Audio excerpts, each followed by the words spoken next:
All right, hello everybody. It's Kritic Podcast 3, number 3. Happy Wednesday, April 15th, 2020.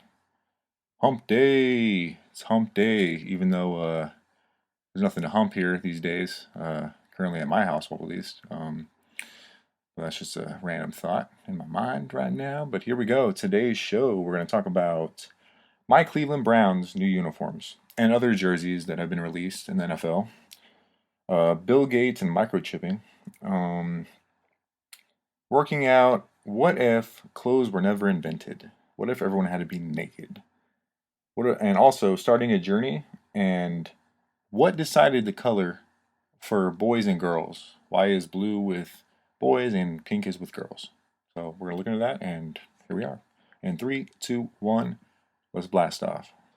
Well, first things, I just want to say I try to use my microphone I've had. I bought it back in like 2010 maybe a little later.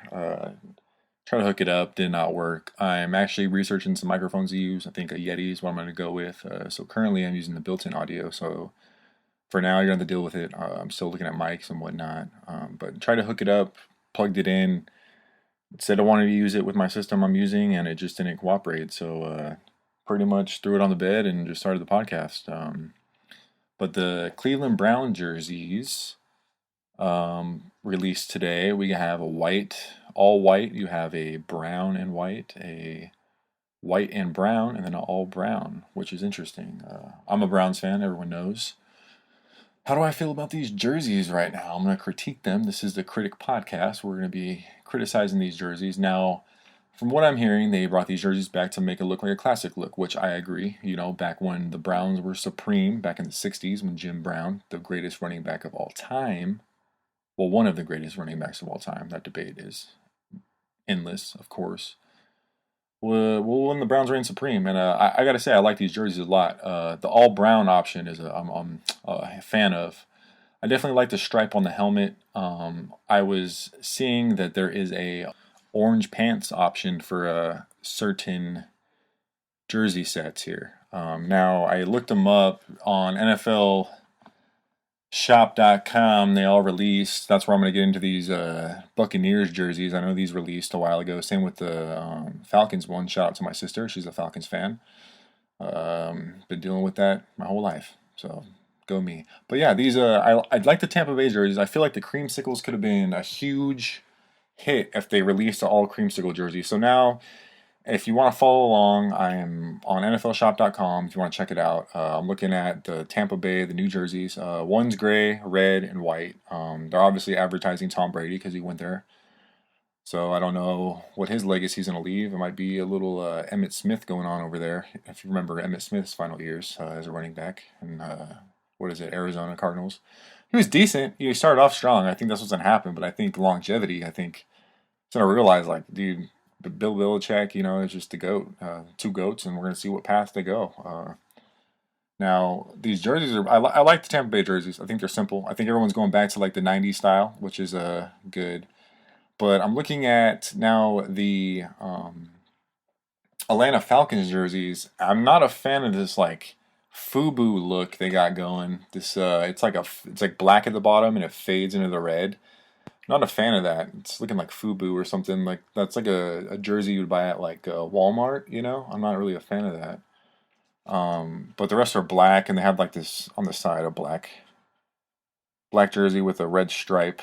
Those are all blacks. Really not a fan. But out of the 3 jerseys I've seen, well, the sets of the 3 teams I've seen that jerseys have released, I'm not really sure I'm a fan of. I'm a Browns fan, but I'm not really sure I'm a fan of all these jerseys. I feel like they're kind of just mediocre. I feel like the chance to make a jersey for the NFL, the National Football League, why not reach out? There are so many cool concept jerseys online. Why not reach out to these people and have them make some designs and just get very creative with them? Because I think as fans, we want to see some very, innovative stuff. And I think that the year we're in, 2020, I think that could be there. And I think that keeping it simple, it's nice, but I think that we can have something way better on our hands. I saw some concept jerseys from like years ago that were phenomenal. And I think that NFL should look into that. I mean, look at video games. If you play a sports game, there are a lot of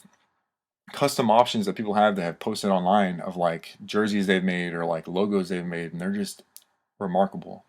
People are so creative, but copyright issues, I have no idea. But if I had to rank these jerseys from like 1 to 3, like who's the best and who's the worst, I would say the Browns have the best. I mean, I'm biased. Fuck y'all. I hate the Falcons jerseys. I mean, I hate those jerseys so much. Maybe it's in my subconscious mind because my sister's a Falcons fan. Maybe. But yeah, I'd go Browns 1, Tampa 2, Atlanta 3. I mean, but honestly, they're all lackluster. If I had to give them a scale, a rating, a hard rating, I'd give them all like a 5 out of 10. They're kind of just basic. So that's all I have to say about that on the sports stuff so far. I mean, there's a lot more going on, but we'll just keep it to that. We'll get into some other things here I got. How many people have been working out, staying on top of it? Obviously, if you follow me on my social media, my Instagram, Kritic Kyle, and then my Snapchat, GrimSD24. You'll see that I've been putting in work about 6 days a week, 6 out of the 7 days a week. The plan I'm using, I mean, a lot of people ask me, like, what do I do? How do I stay on top of it? Notice my gains, not to,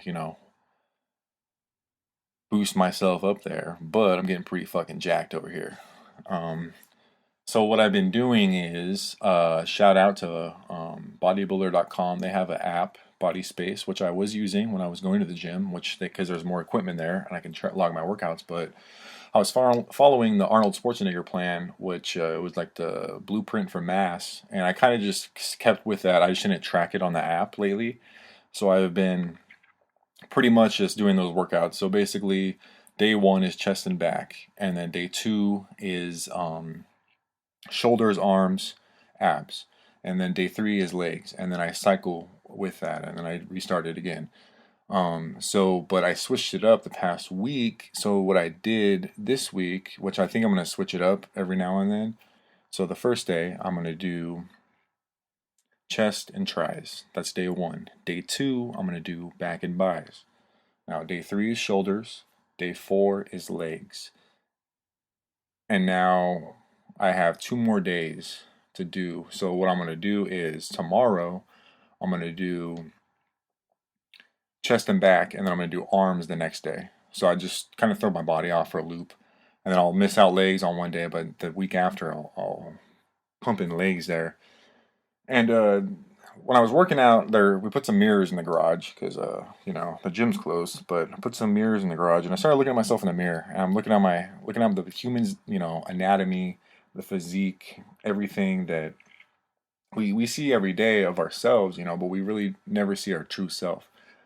So as I'm looking in this mirror, I came to a conclusion of why do we look at mirrors so much? Well, at least me. I have mirrors all in my room, like my closet doors have mirrors. I'm always constantly looking at myself, and I'm not conceited. A lot of people that I've been with have always said, "You look at yourself a lot." I'm like, yeah, I just have a very curious image of what my true self looks like. I think that's what pushes me to why I look at myself in the mirror so much. Because that bugged me. Relationships I've been in, they've always said, "Why do you keep looking at yourself in the mirror?" I'm like, well, I don't know. And they just thought I was conceited or something. But thinking about it, like today and like the past few days, working out, I was kind of like, no, I just kind of, maybe I want to see a glimpse of my real self somehow. Even though I know that the reflection I would not get back would be quite accurate. But if there's some way or shape or form in my mind that maybe I want to see my true self for what I really look like, how someone really views me. I think that's a very deep avenue we can get into. And then on the top of that, I was thinking, what if, I've been thinking this is a random thought I've had for many, many years. Like, what if the world, we never developed clothes, we never invented clothes, we just had to be naked. It was a law, humans are naked. Now, when I was thinking this, I was like, well, yeah, everyone would be more, active and more fit and everything like that. And I came across this article, like, what if everybody in the world went nude? And a lot of people had different responses. It kind of is very interesting. So if we had to be nude, it would be, first of all, I found this article. It says, this guy's talking, if clothes were never invented, would the world be less horny and more safe? Now, this is some website Quora or something. Again, that's how you pronounce it. I'm sure you can find this article. Just type in "What if clothes were never invented?" It's just like a what if situation. I think that people kind of get into different topics about this, and I think that one person was talking about how if clothes were never invented, houses would never be invented either. So we wouldn't have any protection against any elements. So we pretty much just die. And thinking of that, it's like the only thought process I had when I went into this whole what if would, if we didn't have clothes, and we really had to be naked, I just wanted to know if people would be more active, would be more willing to motivate themselves to get fit and get more attractive, I guess you could say. Now everyone has their different goals for working out. I wouldn't say mine is for looks at all. I would think that like I'm progressing. I want a comfortable body that I'm in, the skin I'm in, like it's my body, one temple. You have it the rest of your life. But in my mind, it's for my health. If I didn't do it, I know I'd feel like shit. I do honestly, the day I don't work out, the one day I take myself off for rest, I have to like do something at least, like stretch or yoga at night or something, because if I don't, I know the next day I'm gonna just feel like shit. The days I take off, I realize like not moving, it just it hurts my body more. And studies even show, recent studies do show that moving more causes less inflammation. I think that everyone needs to take that to heart right there. Just move a little bit more here in the world. So from I guess what I could really relate is this message is I really couldn't find my answer is what I'm saying. Like I guess I have to do like conduct a study on really, sorry about the background noise if there's any right now. Really, if people had to be naked, if I grabbed like 100 people and they were all naked, some naked and afraid shit, if they had to live like that for 3 months, if they would be more active or not. It'd be interesting. Like, granted, you'd have a bed, you'd have some coverage at least, privacy in certain areas, but I never really got my answer. So I guess I don't know. If I had to be naked, I think I'd be fine being naked. I mean, I don't go to nude beaches often or anything. You'll never see me there, but I'm open to it. I mean, I'm comfortable in my body. I think everyone's comfortable in their body. That brings my next point of a lot of people are confident. I mean, you could be the biggest dude. People love dad bods, and I think people are very confident in that. And I want to see people's psyche. If I was to conduct a study on human, you know, human reinforcement, I guess you could say, of how people would feel and how, like, if you grab 50 fit people, like jacked out of their mind, and then you put them with 50 like obese people, what would be the effect that we would have on those 100 individuals? Maybe the fit people would become lazy and wouldn't want to do anything, and the bigger people would just persuade them, come up with reasons. And I know it's hard. I know life's hard, man. I understand it. If you're fit or you're not fit, or you have kids and you can't have the time. I mean, we understand, but I think it's good to kind of just stay active. I think is my general recommendation. I'm not a doctor or anything. I'm in school trying to be, but I think just moving as much as we can physically is really good for our health and our mind and our body and our soul. And there's different levels you can go into there leading to that. I mean, I meditated last night for the first time in months. I used to meditate all the time, but I have been sleeping like shit the past fuck. How long has this quarantine been going on? I don't even know. I lost what track what day it is, what time it is. But I meditated last night before I went to bed. I was watching a documentary, and then I went to bed. My mind was still kind of awake from watching the documentary, but I ended up just meditating. I had a guided meditation, plugged my Bose headphones in. If you don't have any of these wireless Bose headphones, you should get some. They're way better than AirPods, so I recommend those as well. And they're phenomenal. And I popped them in my ears, had no sound in the background, and just put on the guided meditation and got to it. It was about, I think it was like, normally I would do like a 10-minute one, but I think this one was like 20-minute guided meditation. I was just getting back into it because when I was like into meditating a lot, I was doing like 65-minute meditations. And I will say that that moves you into a different aura and like scale of who you are. Because I remember I had a meditation once, and I was like, I left the meditation that I was in crying. Like my emotion was so heavy in that meditation where I like let everything go, and like you just have time, and just letting everything go really is a stress reducer, and it just studies show that it's really good for you. So I got back into that, and I'm gonna start doing that every night. A lot more free time on my hands, not having to work, about 40 hours a week plus school. You kind of get more time to do things. I mean, granted, I can always factor in 15, 20 minutes at the end of the night. That's a no biggie, but just losing sight of myself and my goal. I think that was part of it. That's what I realized. And moving into that, I'd rather talk about journeys right now. What is your journey? What's your journey in life? Here we are. You were born, you had a childhood, you are now an adult. If you're listening, you're an adult. If you're a child, you're listening, hey, all the power to you. But you're a sponge. We are a vessel, pretty much, of learning. And the journey we choose is many paths. Like me, I like to be active. I like to be fit. For someone else, it might be they want to play video games. They just don't want to do anything. They want to like be there for someone, or they're looking for love or whatever. But my journey is currently just, grind as much as I can. Wake up knowing that I did something today that improved myself. That's the way I look at it. And a lot of times, granted, I just sit at home watching documentaries and I'm feeling like I'm worthless, but I'm learning something at least. It's nice to accomplish something. That's what I highly recommend. A whiteboard. I write down on my whiteboard a lot. I have various things on my whiteboard. I'll read some off to you right now because I can see it from here. But on my whiteboard, it's it has like the month, whatever. I wrote down April 20, whatever. Nothing's on it because I don't have anything going on like these days. I have schoolwork, which I already know like everything that I'm doing. But for the first thing on my notes on the side is make bed. So I make my bed every morning. I feel like that's the first thing you do for accomplishment. And then my second thing is embrace uncertainty. I feel like I really embrace uncertainty. I just let the world flow with who I am. Don't be so certain about things. Second or third on my list, I should say. So don't settle. I don't settle for things that I know that I shouldn't settle for. Fourth thing is be the God you are. I think that religion is powerful. I don't follow a specific religion. I just believe that we were put on this earth and we could be as godly as we are. And we all have power into who we are. And I think that I'm not saying I'm a God. I'm just saying that like the potential of God is limitless.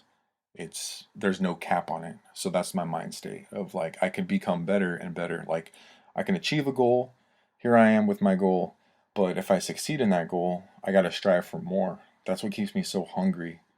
That's why I stay up at night so much. I don't sleep because I'm like churning with ideas and just everything that fascinates me in life. And I'm just like, damn, I want to know more. I want to know more. So I'm just gaining knowledge as I go in. And a lot of that has to do with just who I am. And back to looking at the mirror. That's why maybe I look at the mirror so much too. I just look to who I am. Am I representing something that I want to be? Or am I depleting everything that I am? I think the well of whatever you want to be can run real deep if you do it the right way. Now let's move into this Bill Gates topic. Bill Gates, this whole coronavirus, he claims that vaccines, he's a huge funder in vaccines. And there's a lot of conspiracies, a lot of theories out there, but one of the theories is he wants to get everyone vaccinated. One theory I saw was he created the coronavirus so everyone could get vaccinated and we can get microchipped. Now, that just sounds crazy to me. I don't think anyone would want control like that. I mean, maybe, but but it just varies into who you are and what you want to believe in. I would look into it yourself. It's fascinating. It's a topic I brought up because I think it's true, and there's a lot of realism in it, which it could be ridiculous as well. I could sound crazy, but I think a lot of this stuff that gets pushed out by, kind of some smaller third-party sources can kind of, come to light years later. Like we could look back, who knows, we can look back in 40 years in the future and be like, yeah, this is now a case going on that is being filed and this man is going to be imprisoned. So, I mean, it's pretty crazy if you think about it. The whole biological weapon for the coronavirus, the COVID, or however you ever wants to say it. I've seen so many memes that just joke around with it. But the COVID stuff, it's biological weapon or what it may not be. It's possible. There's a lot of leaks out there, a lot of people talking about it, and I think it could be very real. It could be someone selling, the wrong things to the wrong people. And it turns out that way, and we're setting ourselves up for failure. But we're here now. We're here now. Let's live our lives. Let's enjoy. So I let my dogs outside today, and I'm standing out there getting some sun. They're running around. I took my dog's collar off, let him have some, freeness of himself. He kind of liked that a lot. So I might take him on walks or whatever, but he let him outside, so I'm staring at them. But they're both male dogs. One's a Whippet and one is a Aussie. And so I'm looking at them and I'm like thinking about like I was gonna buy him a different collar. I was gonna like get him a blue collar with like something on it. And I'm like, well, blue's for boys. And I'm like, oh, whatever. And I'm like thinking about it. I'm like, why did blue become for boys and pink became for girls? I was like, those are two interesting colors, And so I started looking into it and reading some articles and whatnot. And so for centuries, all children wore practical white dresses so they can have their diapers easily changed. Pastel baby clothes were not introduced until the mid-19th century. But according to University of Maryland historian Joe B. Pilati, I guess that's how you pronounce it, he's the author for a book, Pink and Blue, Telling from Boys and Girls to America. The colors weren't gender specific at first. They pretty much going into this in 1918, they say that the generally accepted color or the rule they thought was pink was going to be for the boys and blue was going to be for the girls, being that pink was a stronger color, more suitable for a boy, and blue was more delicate and dainty and prettier for the girl. But in the 1940s, manufacturers settled on pink for girls and blue for boys. So baby boomers wore two different colors when they were raised, and that's how it came to be. Now, as a whole community, do we agree with this still today in 2020? Do we still, statistically think that? I think things are changing for sure. I think we did a vote. We are recast on a vote of what color should be used. I think we should do that. I think it'd be an interesting study. Well, podcast 3 has definitely come to an end here. I'm going to wrap it up. I'm going to play some Dungeons and Dragons today with a new thing. Anyone played that? Setting up the goddamn sheet was a bitch. Let me tell you that. Fuck, man. It took, for me and my roommates, it took us all at least a combined 3 or 4 hours to create our characters. So I'm going to be a gnome, a rogue gnome, if anyone plays Dungeons and Dragons. First time playing it. Yeah, I'm going to hear it. Fucking nerd, you fucking nerd. It is what it is, It's something new. It's time to do some more things. So, got to try some new games here. Can only play video games so much. Got to expand the world and the mind. So it should be fun. But podcast 3, I appreciate everyone. I really appreciate everyone. Everyone out in the world that's doing their thing, listening to me, and also living life and just being whoever's helping people, all the nurses, everyone, doctors, all that fun stuff. I'll end on that note, and I appreciate everyone. Be safe out there. Wash your fucking hands. Please wash your hands. Wear a mask. I went and got some energy drinks. People aren't wearing masks, apparently. Put a fucking mask on, please. Wash your hands. Wear some gloves. Put your hood on. Look like Sub-Zero or Scorpion or Reptile or whatever you want to look like. But yeah. So, appreciate everyone. This is probably going to be a little over 25 minutes. I don't fucking know. The GarageBand is pissing me off right now with the timeage. And I'm already mad that my microphone didn't work. So, the ramble on after the ramble on. I will stop now. Y'all have a great day. I'm grateful for everyone listening. Take care.